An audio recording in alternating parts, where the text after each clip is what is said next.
நீங்கள்லாம் எனக்கு லீடர்ஷிப் கீழே இருக்கீங்களா?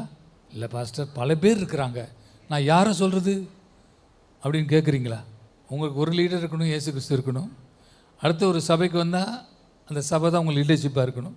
இந்த பல லீடர்ஷிப் இருந்தாவே மேலே போய்ட்டு கீழே வரதுக்குலாம் வேறு மாற்றம் இருக்கும். நான் வீட்டில் இருந்து கீழே இறங்குறதுக்குள்ள வேறு மாற்றம் இருக்கும். இது புரிஞ்சிருக்குன்னு நினைக்கிறேன். உங்களுக்கு ஆண்டவர் இதை வெளிப்படுத்த சொன்னார். என் லீடர்ஷிப் வந்துச்சுனாவே இதில் மாற்றம் இருக்கும். செயல்படுவதிலும் செயல்படாததிலும் பெரிய மாற்றம் இருக்கும். அல்லேலூயா.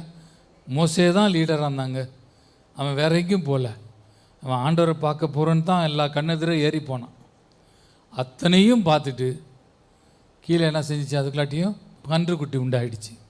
அந்த கன்றுக்குட்டி உண்டாக்கிட்டு ஒரே ஆர்ப்பாட்டம், போராட்டம் எல்லாம். அவருக்கு என்ன செஞ்ச? புசித்து குடித்தார்கள் போட்டிருக்கா. புசித்து குடித்து நடனம் ஆடினார்கள். அல்லேலூயா. நானும் உங்களை ஆடுங்கன்றேன்.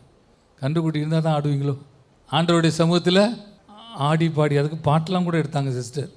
சரி, யாராச்சும் இப்படி ஆடுவாங்களா பாடுவாங்களா?